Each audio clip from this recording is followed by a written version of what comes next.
Hello, welcome back to the It's Karate Time mix walkthrough. In this episode, we're going to go over the rest of the synths and some final Shakuhachi solos to wrap up all of the elements that go into this very thick, very large production. So let's take a look. So I have two synth stems, obviously separated by folders as usual. This one, I believe, synth 1 is usually ARPs or any moving sort of arpeggiated rhythmic synths, and then synth 2 is all of the pads, which there's not a ton of here. It actually looks like I mostly use this for reverses because there's not really any pads in this cue. Then the wild stem here just sort of is a miscellaneous, whatever else, and in this case, I split out a sweep here just so it'd be on its own, and then early in the cue here we have a Shakuhachi, Iwi Shakuhachi that Leo played solo that we did not use in the middle here, looks like, but it still exists here. So let's take a listen to what's going on in the ARP synths. Whoops.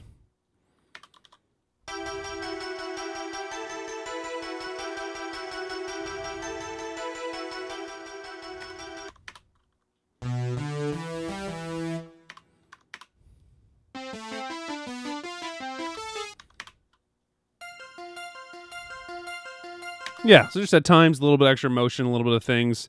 A lot of this was split out. You see a lot of it is still the M1. I could have put this all on the keyboard stem, but these elements felt like they were kind of separate from the block chords and sort of leads that were going on in the keyboard versions. So I decided to split them out on the Synth 1 stem. And of course, that was all dry. Looks like, I have very similar, I think all of these effects between the keys, the Synth 1 and Synth 2 stems are all exactly the same.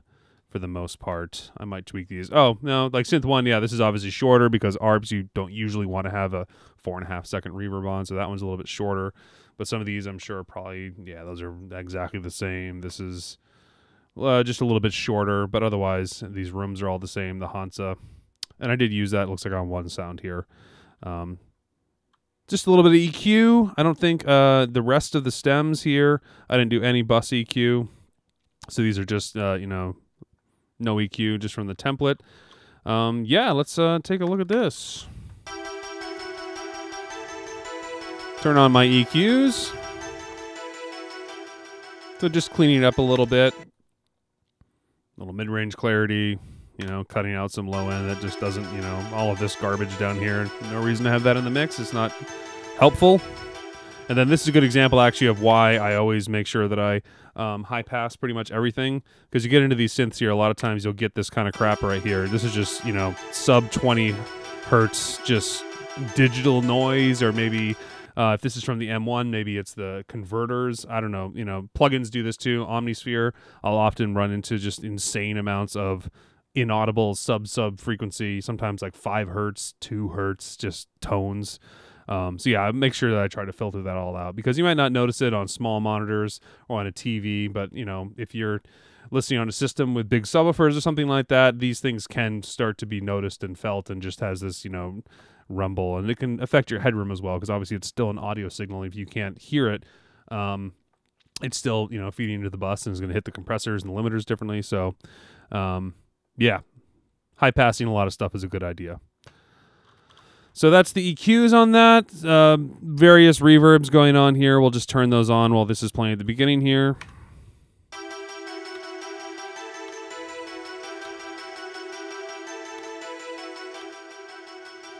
Nothing crazy going on, just a little extra space. And it looks like we did a, quick, I do this when I want to make a fast level change that's really easy. I'll often use clip gain. This is a great example, I guess, of how that works. You can see these are clip gain +1, and then I have a, what is it? Oops. Equal gain, I believe. Yes, equal gain. So whenever I'm going to, I didn't actually make an edit here. All I did was put an equal gain crossfade and then clip gain down the audio. Normally when I'm editing, I'll use equal power phase, but when you're doing clip gaining and you put a fade on audio that you haven't actually edited, you want to use equal gain. And I do this all the time because it makes it really easy. Instead of trying to go in and draw and change automation, if we wanted to change this group of tracks, the level, I could just do that, and then I could clip gain it up and down. Super easy. This is also why you'll notice If you've watched all of these episodes or any of my mix walkthroughs, I also strip silence all of this audio and put fade ins and outs on everything. That's just makes it easier for me to see where things are happening. Some engineers like every track to be the full length of the cue or the song. Me, I like to have all the blank space in here. Also, just because, for example, like it looks like maybe I got a note here. Oh, turn up the Asian perk and bells at bar 52 or whatever this is. Instead of me having to go in and draw automation and clip this up or what have you, I can just highlight this, clip gain it up and down, done. That whole section is changed. So it makes it really fast and easy for me to do things like that. But yeah, let's some effects on this. Didn't do much, just a little bit of reverb, nothing crazy. And then, like I said, yes, there's no bus EQ going on. So a lot of this was pretty minimal. It didn't need much, just sort of blend it in, get the level right. On Synth 2 here, we just have some transitional sounds. See what's going on there.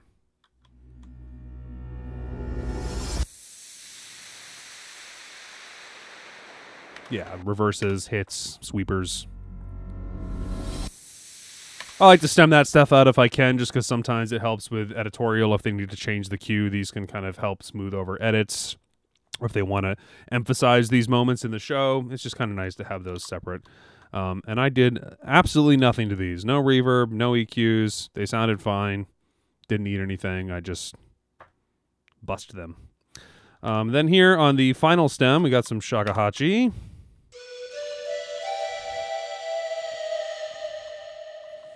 As you can hear, that is wet AF. Came with free reverb from Leo, so I didn't add any reverb because it was already super wet. Just a tiny bit of EQ. Didn't need much. That's all that was. And then finally, the final element, this sweeper.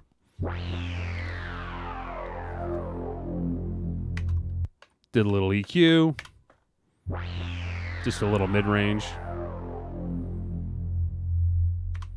Just thought it might be useful since I had an open stem to put that separately. I probably could have put that with this downlifter on Synth 1 here, but just because it was on its own, I was like, why not? Give it, the music editors and the dub mixers maybe a little more flexibility. I added a little bit of this 250. See what that sounds like. Yeah, not much.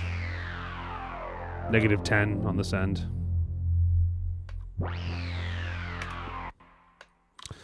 So yeah, that is the whole session. I'll just scroll up here and look at all of the elements that are going on. Lots and lots and lots of stuff all together and constantly changing.